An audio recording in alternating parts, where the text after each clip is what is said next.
welcome to The Lobby, GameSpot's weekly hangout every Tuesday at 2 p.m. Pacific, right here on GameSpot.com. I'm your host, Daniel Dwyer, joined by Mary Kish and Scott Butterworth. How are you doing, folks? I feel like that was your best on so far. Like, of all the ons that I've heard you say, bam, that was a really good one. I was waiting for, I was going to say thegamespot.com. I don't know if it redirects. It doesn't, I don't think. I bet it goes to some... Don't go there. Do you want to check? Okay. Still thrilled that Yeah, videogames.com actually directs to GameSpot. I know, Yeah. right? Never knew that till I found out on this show, on this very couch. The GameSpot.com goes to fucking... Don't go there. It's real, this great Don't looking go website, there. right? Look at that. Ooh. Look at that. Somebody should... We probably tried to buy that, and someone We told us probably to go did. F ourselves. Yeah, it's a good chance. It literally says thegamespot.com interested in this domain, and then it has a weird like IRC chat thing there, which is like you just talk to someone. They're waiting. About It's somebody's something. like... That's where you put how much money you're going to give them for the site. Go on. All right, here we go. Put in a bid. $10. Nah, I'll do euro. The Bid 'em euro up. is real good right now. Yeah. Impress them. Bitcoin. I'm well traveled. Bid in Bitcoin. Man, I used to own so many URLs that were like just terrible, but now might actually be worth mine. I just stopped using them. I had Gamepedia. That's like a real fucking thing now. I had that like 15 years ago. Man, you would be a rich man right now if you'd actually like kept up with any of that. Probably like $500 or something. I mean, yeah, not super rich. Yeah. But like there was an industry devoted to that, and it still yeah. kind of is a problem. I think we own TV.com. I think we own MP3. I'm not sure. We might own music. That I one's think weird. I think we have Hotels.com as well. That's huge. That's a pretty good one. That's worth millions. like you could build a show out of like just Word plus .com and see what happens. Because like I don't know what happens when you go to TV.com. Something's gonna happen. You go to TV.com, a fine CBS property. A fine But CBS does Nuke, affiliate. Does Nuke.com still work? See, there you go. Like, what does that do? Yeah, I it goes have to no GameSpot. idea. Goes to GameSpot. Really? Nuke.com is another. You guys are prolific. You're like CBS really. just takes over companies and then redirects them all to GameSpot. This is know. like the video that Alexa and Rob put together trying to get Cogsworth to say things in Fallout 4. We're just like, what names can we make him say? Exactly. Just an endless all list. SEO. You guys did that with .coms. What do people Google? Let's put it in that video, and then we'll make them all come to our site. That's it. It's all Before evil. Google, people just type in videogames.com, Yeah. and then they came to GameSpot. Yeah. So there you go. That was good All right, planning. that's the show this Yeah. week. That's it. Thanks for We hanging have all out. sorts of secrets. This has been How the Internet Works with the folks at GameSpot.com. There are so many video games out this week. We're So going to talk about a bunch of them today. But one game that people aren't really talking about a little bit too much, but is worth having a chat about, is Vermintide. And Scott Butterworth, you reviewed the game. Mary, you've played a bunch of it.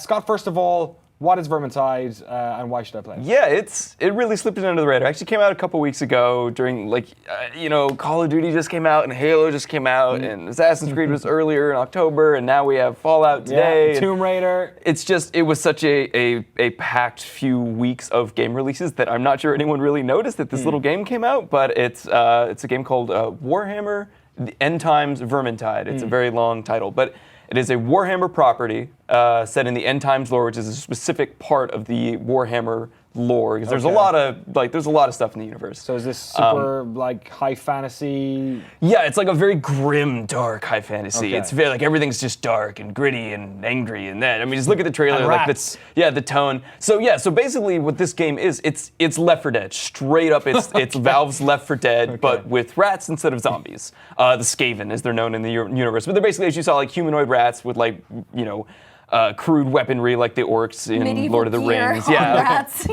basically, yeah, and actually, I mean, it's down to Left 4 Dead. It's all the details are straight out of Left 4 Dead, including like the special enemy types and the special infected. So you have like a smoker equivalent, and like a hunter equivalent. Like, Is there a boomer in there somewhere? there is, yeah. There's the gas rats, they call them. They like basically fire gas grenades at you, and this huge cloud of green smoke appears. And yeah, I mean, so it's a pretty shameless imitation, but honestly, it's not a bad thing. I mean, it actually really works. In a way, it's almost impressive that they have made a game that is as fun and plays arguably as well as Left 4 Dead with, I would imagine a smaller team.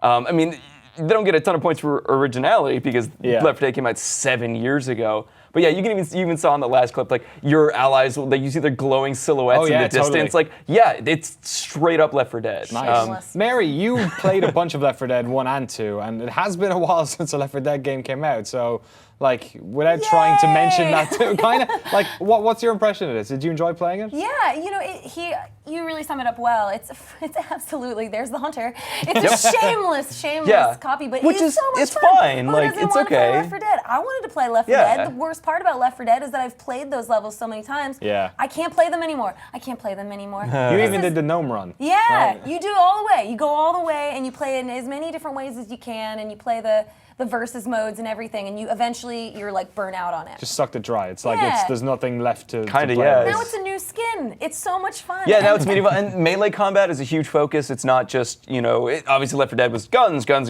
This, you actually have both ranged and melee options.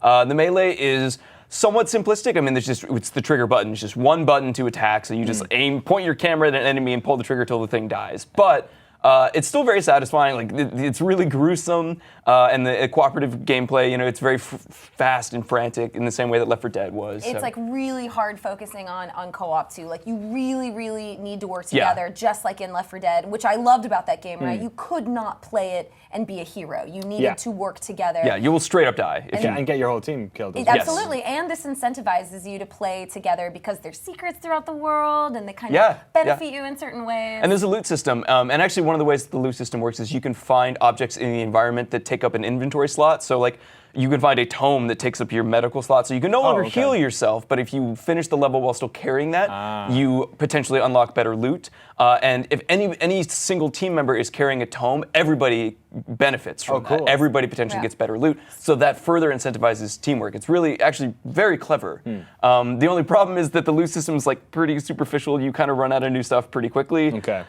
So it's a great idea that I think could have been executed a little bit better. But still, like, it's very cool that they even thought to include ways to force people to work together. The characters in Left 4 Dead 1 and 2, obviously, like, we remember those characters, but they were kind of standard, they're generic. Like, there wasn't much benefit to being one or the other. Yeah. In this, are there classes? Do some people do magic? Like, how does that stuff break up? They're all different, and that's really wonderful too, because you can play the same level as a different character and have a completely different experience. Yeah, of course. You're seeing the Bright Wizard, which is like basically a pyromancer. Like they have this. Boom. It's more distance, more range. There's like a bow and arrow person. There's a dwarf that kind of has like big battle axe. Does big AoE, battle axe. AoE sort of thing happening there There's as like well? a dagger An Imperial soldier with a assassin. blunderbuss, like basically a medieval shotgun. So are you stuck with the weapons you have at the start then, or are you? You unlock more. That's sort of what the whole loot system is built around. You unlock both new ranged and melee weapons, and actually, generally, they're not, clearly better than the previous weapon, but they might open up a new play style. Like, so the Bright Wizard we were just looking at, the standard weapon that you start with just kind of shoots generic fireballs. Yeah. But a later weapon that you unlock, which isn't necessarily more powerful, but kind of works differently, allows you to sort of summon fire from across the map. So it's more of an area of effect attack, as opposed to like launching projectiles. You can burn a whole bunch or a whole group, a pack that's closely packed together, get them all in like one shot. So it just opens up new options as you unlock new weapons. It's super rewarding. This is a sweet level, basically like, it's actually, I think, the first. It's one of the very early. It's one of the early levels, for sure. And you blow this horn, which this is literally the brings first level. the whole horde of these rats towards you, and then as that happens, eventually a hole in the floor will open up and it's this extra level, but it's like that great end part of any level where you just know it just hundreds ramps are up. coming and you gotta defend for at least like a couple minutes. It's just like there's a smoke. Whoa. Yeah, it's Smoker. the same smoker. Oh yeah, you're right. They're pack masters in this, which Straight is up. actually Sure. based on something in Warhammer lore. Sure, It's great. it is really rewarding to like get these final moments where you're kind of like bashing into all these dudes at the very end and trying to survive. So if this is the ending of one level, what are we talking about in terms of like level design, or not design, but like how many levels are there? How do they connect together? Is there a narrative that's tying it together? There are 13 levels total. They all sort of stand alone. They're totally discrete, so you can play them in any order. You have to unlock them to begin with. So there's kind of an order, but in terms of story, there's no clear progression between them. You're sort of given justification for why you're doing this particular mission as you start out, but they're not necessarily interconnected. It's all just like, oh man, the rats are coming, we're boned, let's like stop this however we can. So one mission you're like trying to recover ammunition, another one you're trying to, stymie their. You basically infiltrate a Skaven base and like destroy their home base. Did you feel compelled to do the next level, or is it kind of like dropping back to matchmaking and just doing another random level? It's the motivation. There's certainly no like narrative motivation to continue, but just the gameplay and the momentum of that feeling of you get to the end of a level and you're really amped up because you just went through this whole crescendo at the end of a level. It definitely makes you want to continue playing, and you can vote as a team on whether you want to return to sort of the home base and you check on your loot or upgrade your systems or anything, or if you just want to jump directly into the next map. Like I said, they're sort of designed to be discrete, standalone, and replayable. So you can kind of approach the game however you want. You can just play a ton of missions all in a row. You can do them one at a time and go back and upgrade your stuff every time. It kind of depends on how you want to approach the game. Warhammer End Times Vermintide, 7 out of 10 on GameSpot.com. Yeah, it's a good game. Before we leave, what are the aspects? Where does it kind of fall short? I know it's a multiplayer only kind of focused game. It's $30. Where are the areas? I mean, where it certainly would have been nice if there had been a versus mode like in Left 4 Dead, which was sort of asymmetrical that you play as the zombies. I didn't punish the game too much for that because it is a lower price point. And I mean, that's kind of an interesting debate. I mean, I don't think that it's a reviewer's job to determine the value of $1. So I generally don't really consider price when I'm scoring a game but I do think that there are certain expectations that come with price points. So I didn't, this game doesn't have versus, it's a 7 out of 10. Yeah. But something to be mindful of. I think a bigger problem is that the ally AI is pretty awful. Oh, so there is an AI? Yes. You cannot. So you can't play with you four. have to play. yourself. There are 4 characters at all times, and it's gotta either do it. you and Right. humans or you and the computer. And the they're not computer fun? is dumb. It's Okay. garbage, and it's beyond garbage. Like it's not like in Left 4 Dead, you could play with AI. Yeah, and it was like, they were fine. They were fine. On they the weren't hard fun. difficulties, they were worse. It was hard. Yeah. This is You like could get by, but- It's you can't get by. Nope. Oh, In this really? one, They'll just like run off and do stuff while you're dying, and it's like, no, why? Come back, and I've heard it's gotten better since launch, but I was just playing the game last week, and it was still clearly a problem. I mean, that and like the loot system not being as fully realized as it probably should have been was also like not great. I think those are the big ones. Those are the big issues. Also, it was nice that the characters were individuals and were a little more unique, but none of them really do anything that's all that mechanically exciting. Like, yeah, you can aim down sight, but it's like, okay, that's the thing we can do in a lot of games. Yeah. So it would have been nice to see a little more originality rather than just, sort of uninventive new ideas for samey characters. Cool. Interesting game, though. Warhammer End Times Vermintide. If you can get all of those words out of your mouth in one go. a lot of words. It's a lot of words. 7 out of 10 on GameSpot.com. Available now on Steam for 30 bones. Let us know what you think of Vermintide in our review in the comment box below. Mike Mahardy is nowhere to be seen. Just true. Nowhere. We can't get him on He's talking real, about Call of Duty. real unreliable, that guy. He is. people might be asking us, why aren't you talking about the games we want you to talk about? And there's a reason for that. Mike Marty is not here, so we can't talk about Call of Duty, and we can't talk about Tomb Raider. He reviewed both of those, Yeah. just to be clear. He's not Fucking here, hog. but we can talk about the Fallout. other one. The other one. the Fallout one. 4.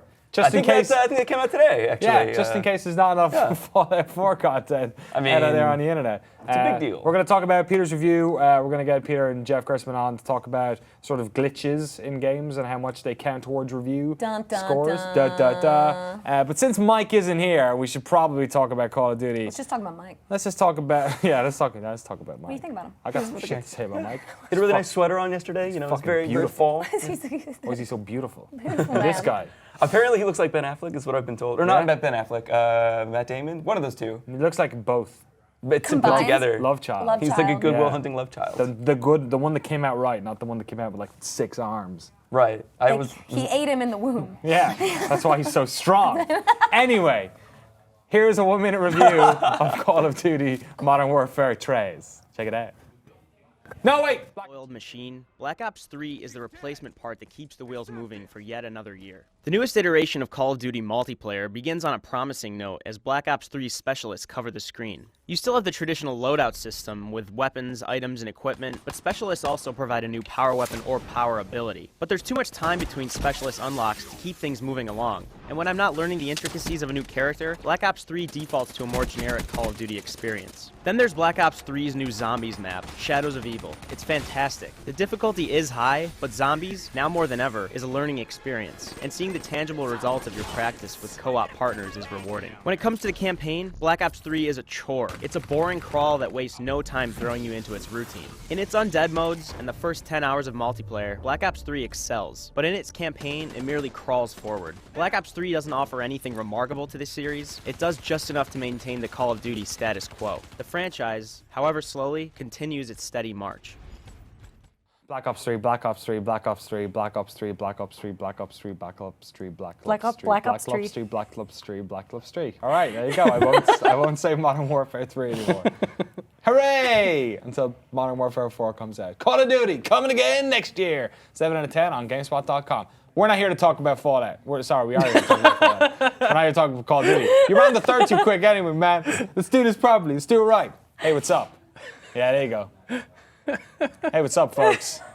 What's going on? Video games! They're back. Post-apocalyptic video games are back. No longer do you have to keep playing Tokyo Jungle because Fallout 4 is back on consoles and PC. Peter Brown and Alexa Ray Correa. How you doing? Hi. Good. Isn't it nice people to talk about Fallout now? I know. Yeah, but I still can't talk about like the plot stuff that I want to talk about because no one in the office has finished that yet. True. So that's eating me up. But yeah, it's good to actually like have something to say about the game in a public way, and people have a lot of opinions about my opinion. Do they? Some people do. We'll keep How away do from they? spoilers for most of this. Well, for all of this, hopefully. 9 out of 10 on GameSpot.com. Hands up if you're loving Fallout 4. Yeah, a bunch of people in the audience as well putting their hands up. This game's great. I'm loving it. What is it that sort of grabbed you, Peter? What's your experience with the Fallout franchise, and what was it about 4 that you really loved? Fallout 3 was my first game in the series. I kind of dabbled in like the original, but yeah, I put in probably I'd say about 30 hours of Fallout 3, which is almost nothing compared to people who are like hardcore fans of the series. And 4 gave me a lot of what I loved about 3. And that is obviously a lot of opportunity to explore, discover things, be surprised by characters, and to sort of shape a story that has a lasting impact. Alexa, did you live in Boston for a couple of years? I lived in Boston for 6 years. 6 years. Tell me about what you think of the world of Fallout 4. It was sort of, I don't know if anyone who actually lives in Boston can chime in the comments here, but like walking through Boston and walking through like the Fenway is now like a shanty town, like it sort of hurt a little bit. It's like, oh, this was really? my home, and now it's like all crapped up. Like it was definitely very it was very poignant for me to sort of walk around and explore. I did a lot of exploring, but it was really cool to see their vision of like the post-apocalyptic wasteland in this like very like smart city, and the whole like the institute thing was also really cool. How they sort of took MIT, which is working on secret crap all the time, and then making it this like big thing. It's interesting because it's a plot point in 3 as well, that and a little bit New Vegas. I guess the replicated man, A Wonderful Quest from Fallout 3. You can see some of that sort of appearing here. Interesting you say that, because when I played Assassin's Creed Syndicate, it made me feel nostalgic about London. Aww. It's like one of those things. What did you think about the world building in Fallout 4, Peter? I thought it was really good overall. It started off very abrupt. Like we saw Deathclaw earlier. 15 minutes into the game, you're fighting that thing. Yeah. And it's like, okay, I guess we're really like doing this, So yeah, there wasn't this really abrupt start and this transition from your life as I put it in my review, I guess, a well-to-do guy from like a 1950s-esque era. Or lady. Or lady, correct.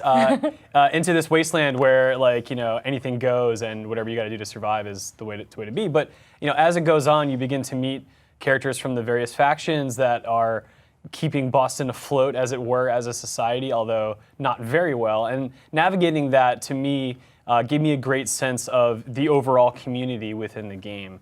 And by the end of it, I was totally invested in the lives of everybody. I'm totally with you on the initial couple of hours of this game they're kind of jarring in a weird way. So much stuff is dumped on you, stuff that you sort of earn in the older games, like quite early on.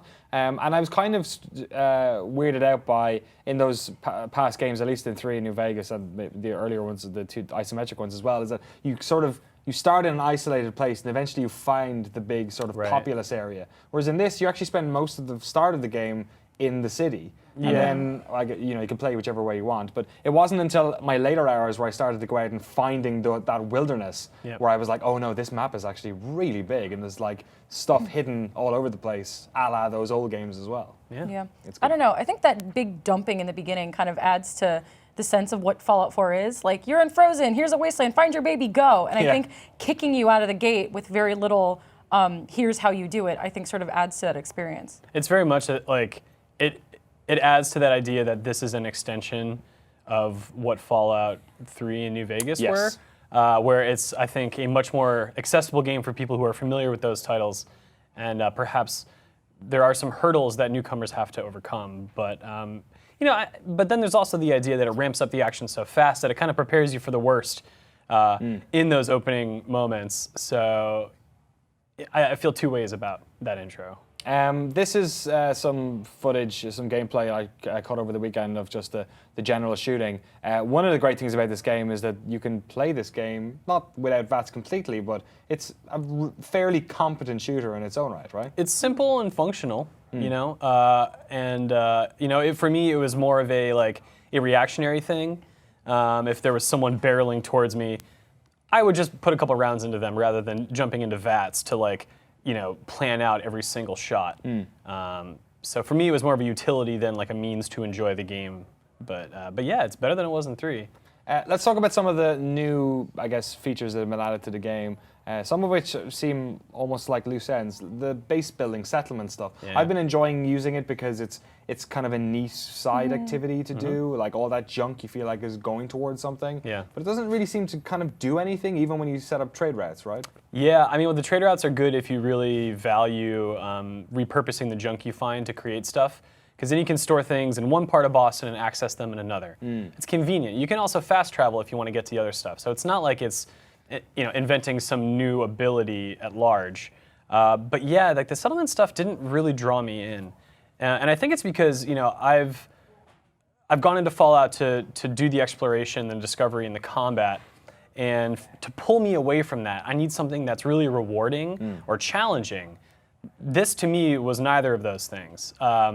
You could, there's like some small side quests where people are like, hey, we really need some beds and maybe a roof. It doesn't matter how you slap that together. They're just like, sweet, I'm gonna go take a nap. Thanks, here's 20 experience points. If you put 6 beds out in the middle of like a yard, fine, go for it. And if you look at a game like Fortnite, right? That is a game, I don't think it's out yet, right? I think maybe it's just in beta. Yeah, it's in beta. You can use it on the... Yeah, I mean, that is a game built around this idea, and an idea that was sort of taken from games like Minecraft in a way. But in Fortnite, you can take things in your environment, repurpose them, and then you put all that to the test. And then it really becomes focused around what you've built. And I guess maybe in light of that, this didn't feel that great, and in light of the other content, it wasn't compelling to me. It's completely optional though, right? You don't actually need it for anything? There's some stuff you have to do later using the same interface, but it's not in the vein of building a settlement. It's in the vein of constructing something to help someone accomplish a thing. Cool, nice and vague, I like it. Let's talk about the main quest. How have you been enjoying that, Alexa? So I'm almost done. I know Peter's almost done. I sort of wandered off and started doing a bunch of side stuff. I sort of really like the idea of you like running along in this wasteland looking for like your kid. I know a lot of people are like, oh, captured infant subplot, but it's so interesting. Like you don't know where you are in the timeline when you unfreeze. So in your head, like I'm thinking like, oh, like it's still a baby. Yeah. Or wait a minute, no, is it like an adult? Yeah, who knows, right? Yeah, what if it's actually 200? Like he was stolen at the outset and he's like dead and all his grandchildren are around. Like you've no idea. And you kind of don't know, right? Yeah. So you're looking for this person that you don't know what they look like, you don't know what they're called, and it's just like, I don't know. And I did it as a woman, so I liked this idea of like having this like deranged mother running around the wasteland, becoming this terror looking for her kid. Yeah, I actually prefer the female voice acting quite a lot. What the hell is going on here? What is this? Is this... I thought this was before the nuclear apocalypse. Yeah, seriously. Wow, that's... Oh, there you go. Oh my... Look at these. Ooh, that's some nice... Here comes a mustache, I receding think. hairline. You gotta get a mustache in there? Oh, his eyes! Oh, no! Oh, kill it with fire. Kill it with We're fire. all They're trying beautiful. to make him look We are like all Nigel beautiful. Thornberry, because that's what he kind of looks like. Totally. Yeah, there we go. Nailed it. Yeah, I preferred the female voice actor, and it also kind of it felt a little bit more real, like mother running after child, rather than because I don't know the dude. I don't know, especially if he looks like this fucking disaster. Oh my God. I don't know. It doesn't come across as earnest for me anyway. Yeah. But, can I talk about the main quest a little bit? Yes, go for the main quest. I think that, so many people I talk to love the side stories, and I found a lot of them to be very interesting. But as the main quest went on, and especially in the final act of it, man, do things just come together in a way that you really didn't see coming. Oh, really? And it drags other people into the line of fire that you have, befriended or helped in certain ways, and you're forced to make choices that it's like you're always like making a sacrifice. I'm trying to imagine that there is a way to play this where you don't have to sacrifice anything or anyone, but I can't see it. But I can see a lot of ways where what you sacrifice changes, and that to me was like, I was sitting there like, man, this decision I'm about to make, and then afterwards like, man, I really want to know what else would have happened. Like more than the side quest stuff, the main quest makes me want to play the game more and again. Yeah. From the start. I'm not as far as either of you on the main quest stuff. I've mostly done side stuff, but I have to agree. I think this is I think it's the best main quest since the series went 3D. I know Fallout 3's main quest was kind of not really that great. You went to the same places a lot. It was kind of short. You can complete it pretty short. New Vegas was interesting because it added all the different, organizations you could join and side with and whatnot, but it was still kind of a little bit benign at the end. So is there a lot of like siding with different specific organizations and all that sort of stuff? Yeah, and there's for some of them it's like, okay, this is obviously a good person, this is a bad person or faction, but those lines become blurred the further you get into the story, and you're choosing sides but you don't want to. Like it's so tough. It's so tough. Like right up until the final minute, you're just racking your brain. Like, what do I do? Like, what's more important to me? What do I value the most? And the game. I don't think this is spoiling things too much because we already know the Institute is involved, and people know the Institute is involved in creating cyborgs essentially. And it sort of raises these questions, like similar to themes that come up in Blade Runner, which is probably more popular than Do Androids Dream of Electric Sheep, the source for a lot of these discussions. But you deal with sort of deciding like what is human, like at what point when someone's looking at you and pleading for something, and you've traveled with them, but they're a robot. How do you ever decide like no, all of that doesn't matter? Yeah. But you come to a point where you have to make a few of those decisions, and I was surprised. I did not see that plot line coming at all. Cool. In this game. All right, I'm looking forward to hearing more about that. Let's talk a little bit. We're going to get Jeff on, Gersman on from Giant Bomb in a sec to talk about sort of glitches and how they enter into the review process. I've had a bunch of glitchy shit happen. I've played maybe like 30 hours on different consoles and stuff, but nothing that like it's that weird thing where like I'm expecting this almost from a Bethesda game, either rightly or wrongly. How did the glitches and the sort of problems with frame rate or bugs and whatnot factor into your review? Played the vast majority of this game on PlayStation 4. I noticed the frame rate drop a few times. It was not a frequent thing, at least to the point where it was really noticeable to me. The glitches themselves, they exist and they're funny. They make me laugh. It breaks immersion in that sense. And it's not commendable. I'm not going to say good job Bethesda for shipping a buggy game. That's what we love. It characterizes some of their games that are like Fallout. But the important things that I was discussing before, and even the moment-to-moment action and storytelling exploration stuff, that trumped any glitch that I saw. Like, yeah, I'd laugh them off. It doesn't mean they don't exist, but they don't actually matter to me. So, the score the game got was not. It wasn't like it was a 10, and because there were glitches, it was a 9.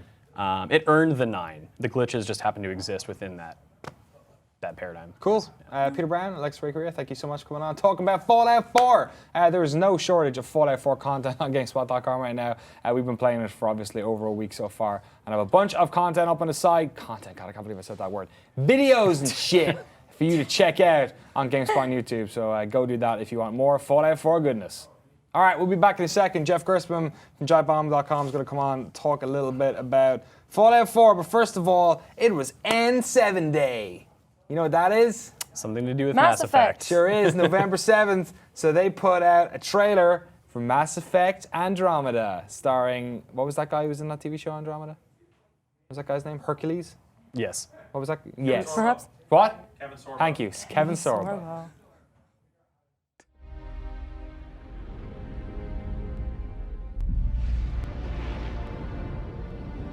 We are travelers, constantly moving forward and looking back.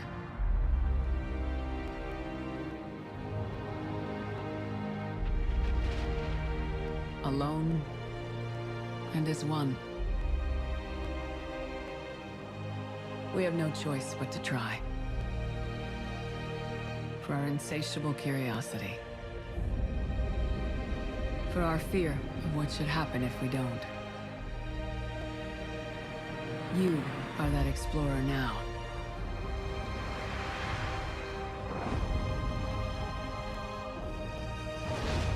We will say goodbye, and you will look back one last time.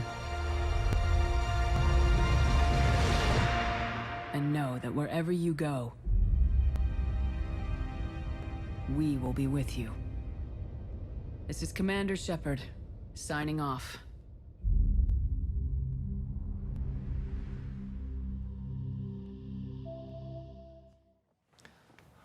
Fallout 4 came out this week. It's a good video game. Do we agree, gentlemen? I think it's a great video game. Do you? Depends on which platform you're playing it on. Oh, really? Yeah. Ooh, right. What have you been playing on? So our review just went up.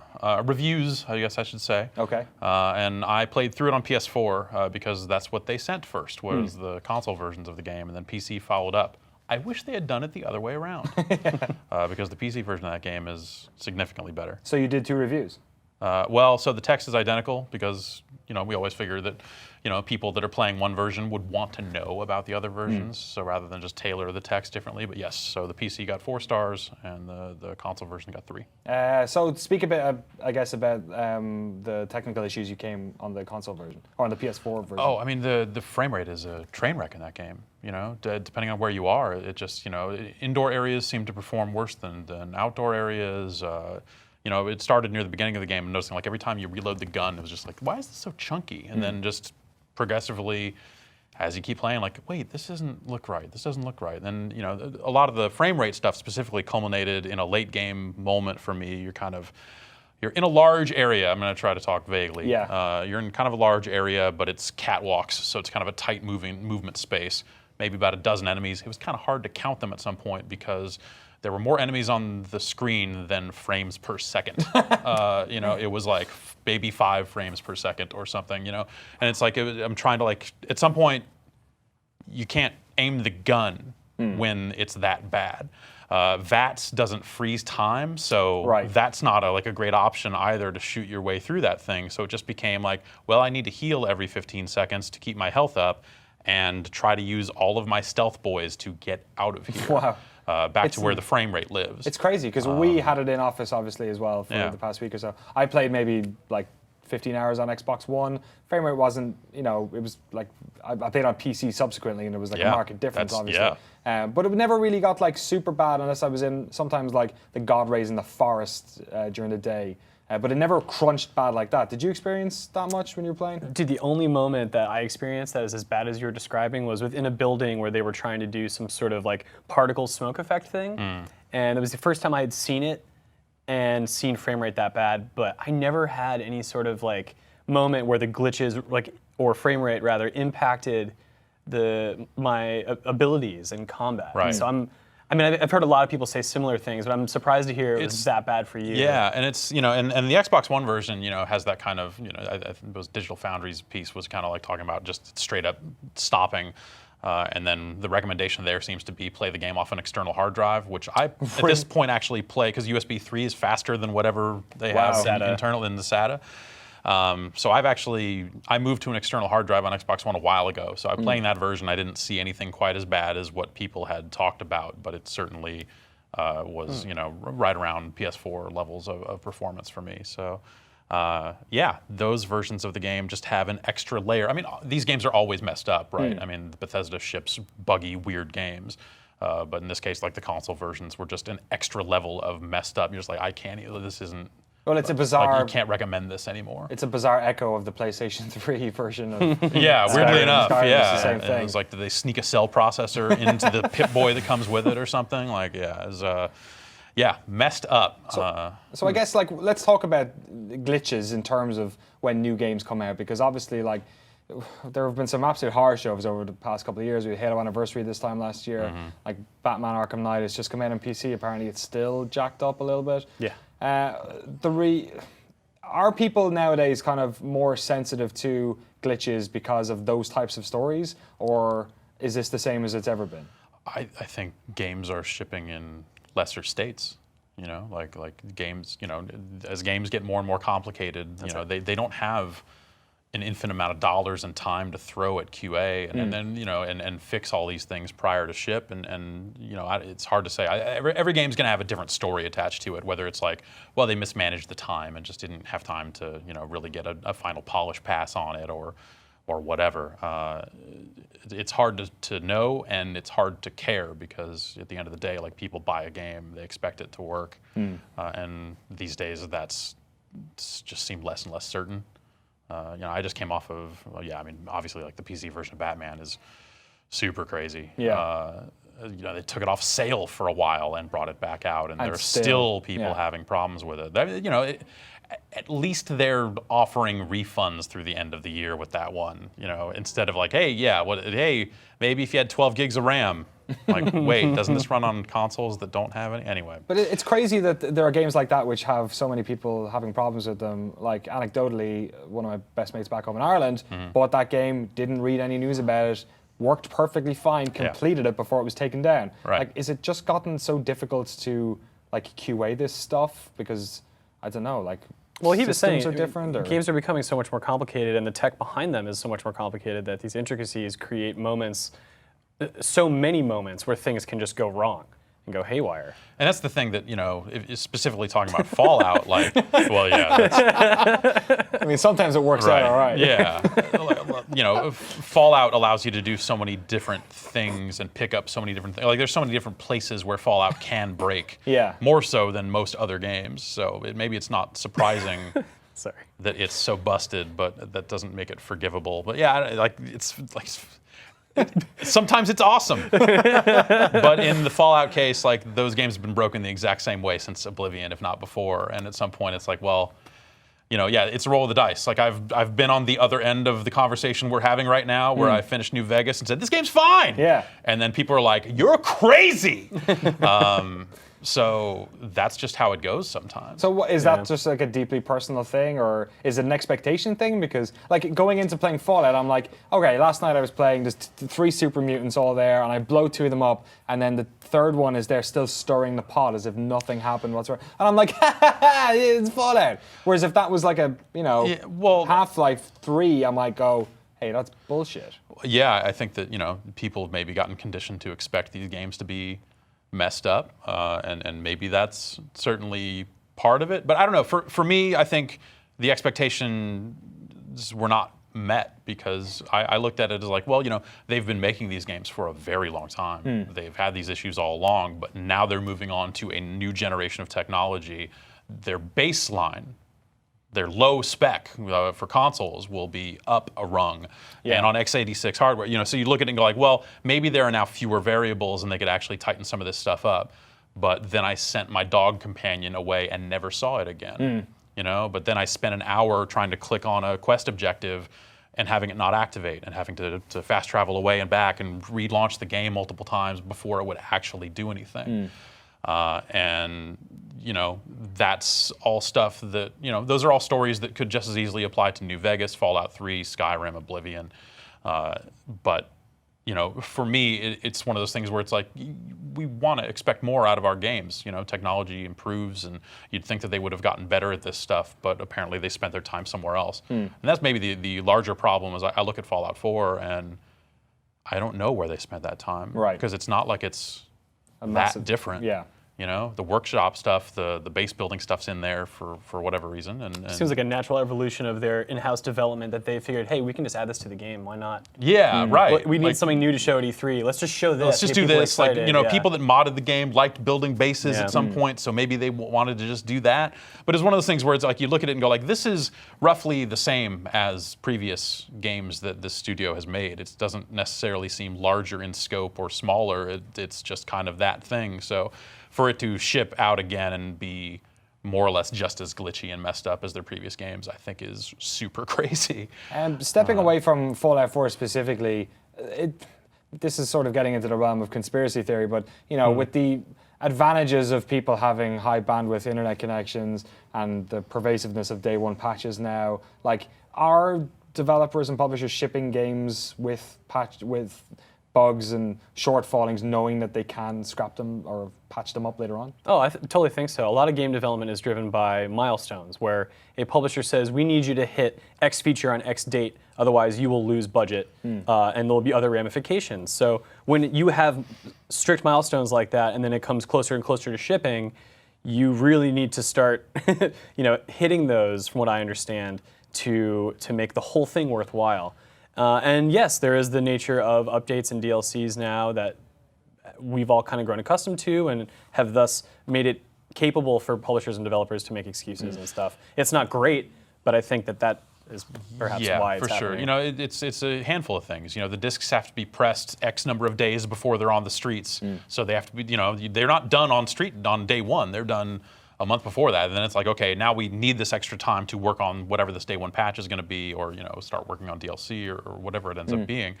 Back before you could just patch a console game, you'd run into things that I remember it was one of the Tomb Raider games on PS2, I believe, where they shipped it broken, and it was just something that was like, well, this is a bad glitch, and the console manufacturer waived it and said, you can ship, they called it a running rev. They're like, okay, look, you can put out this many copies of this game, and then you have to fix this thing and reship it.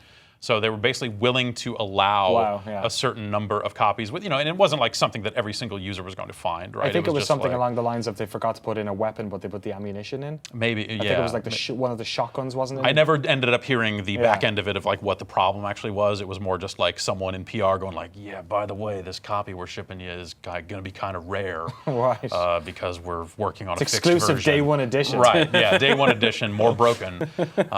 So this sort of stuff used to happen then too. Nintendo at one point made people send cartridges back to them to get replaced and stuff like that. There are definitely multiple versions of games like Star Fox and Super Mario All-Stars and stuff like that that just kind of quietly were revved in the background.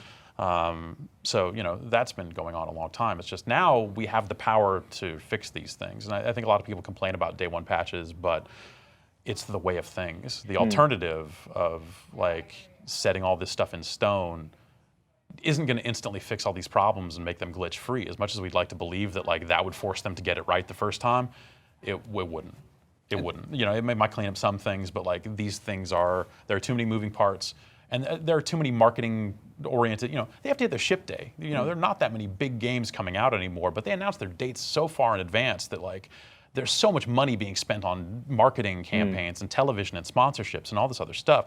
All these, Twitch streamers that have to get their game in so they can start streaming it live. And these are the things that give people the budgets to make the games that we're talking about too. Yeah. That's the sort of stuff that if we want the games that we love, like Fallout, that are these big, expansive games to continue, we kind of have to buy into that system. Otherwise, where's the money going to come from? Yeah, it's a tricky problem. There are a ton of moving parts on all ends of that thing that are just kind of systemic to the way that big games get developed, produced, marketed, and shipped. And it sounds like if what you guys are saying is correct, it sounds like this is something that we're not going to see less of. We could possibly see more of it.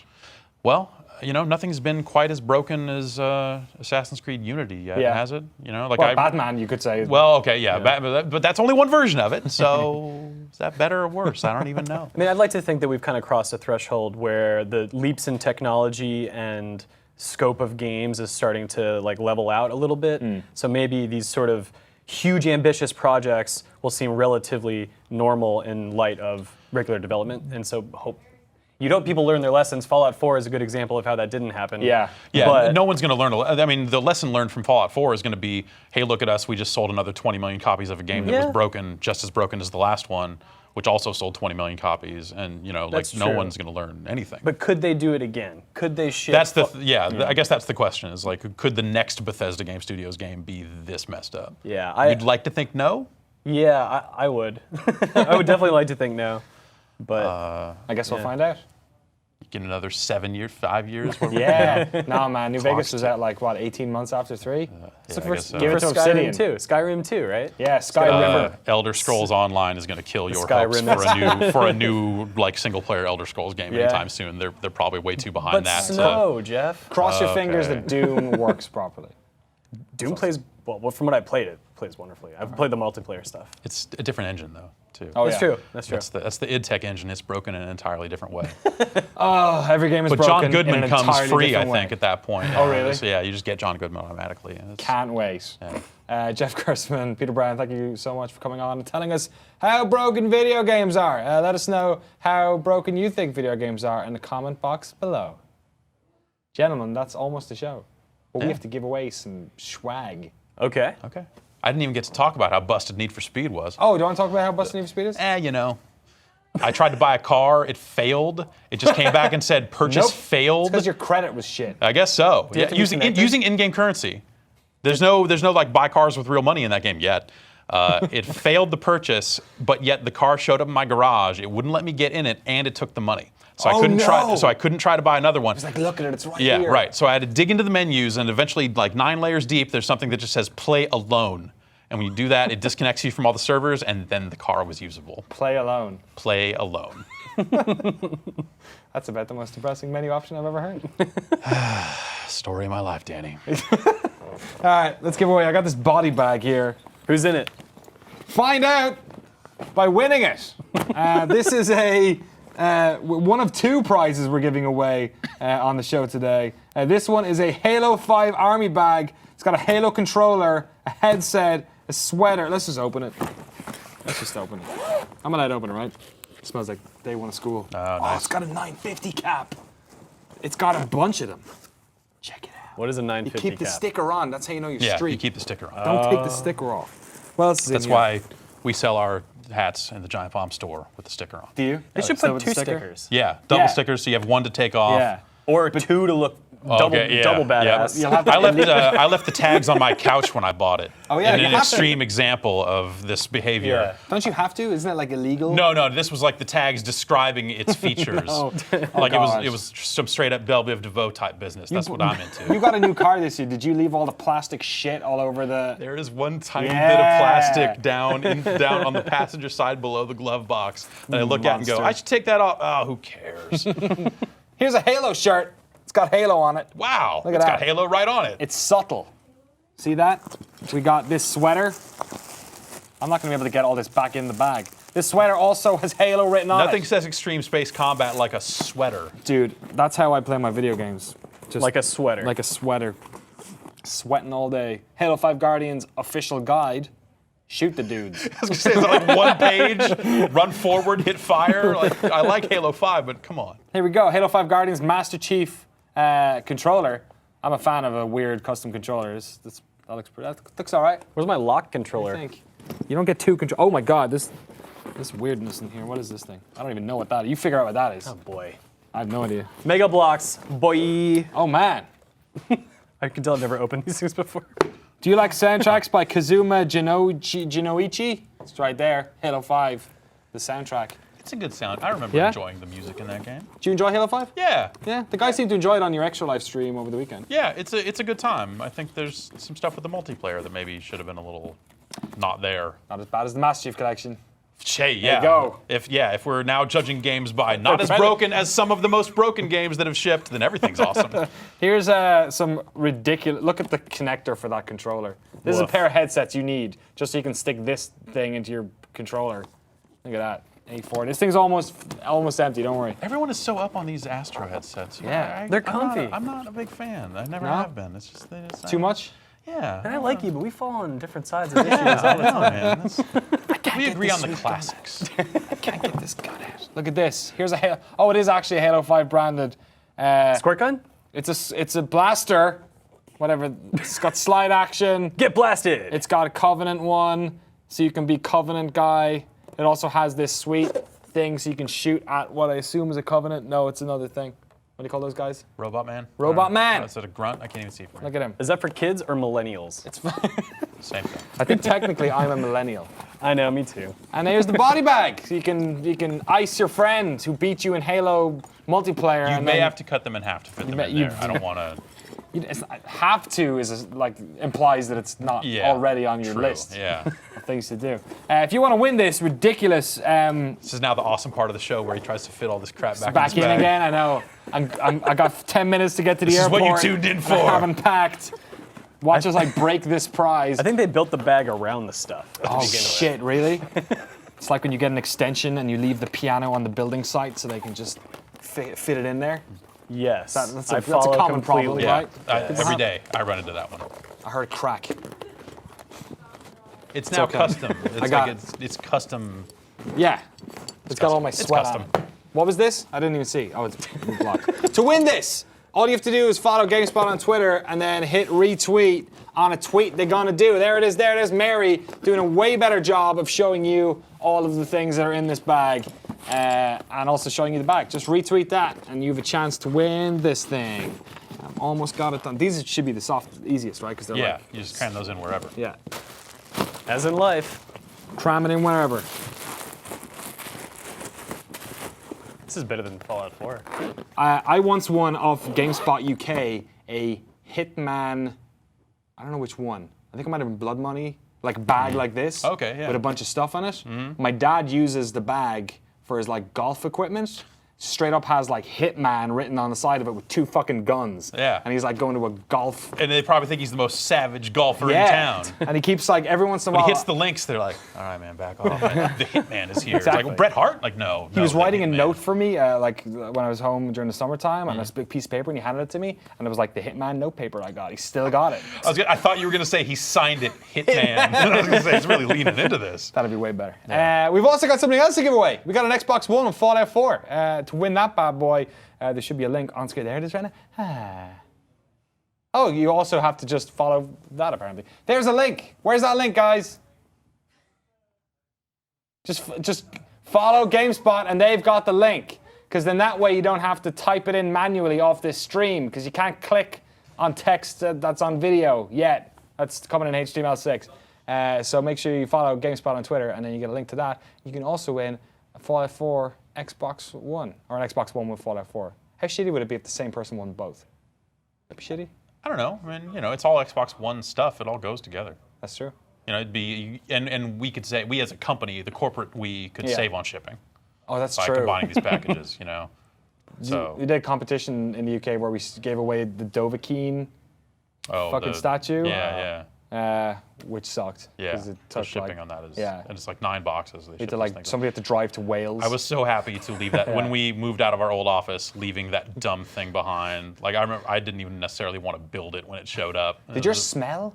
Yeah, it's like weird plastic. Yeah, or ours whatever. smelled real bad. You guys got one for Fallout, right? Yeah. Yeah. I guess we're just not on the cool Bethesda list anymore. Well, we got this one. This guy's here already. Nah, From I'm the okay. last one. Don't need it. No? Yeah, we got enough garbage over there. The frame People rate on send the us Fallout half-full statues- PC cases and stuff like really? that. Like, They're like 4 of the same joystick for Yeah. WWE. Yep. Yeah, I got 2 WWE All-Stars joysticks for PS3. Yeah, I just got a copy of a Nancy Drew game for the PC in over there that Great. someone sent over. Yeah, we get the Hotmail over there. You got Hotmail over Yeah, there? we have Hotmail. Is that over where there. it's They been won't the let us. whole They time? won't let us onto the corporate mail system. Motherfuckers. Yeah. All right. Thanks, Jeff. Thanks, Peter, for coming around. Thanks to everyone for watching the lobby this week. Thanks for hanging out. Let us know what you think of the show in the comments below. We'll be back next week with more hot Fallout 4 goodness and body bags. See you then. Oh, one more thing. Yeah, there we go, there we go.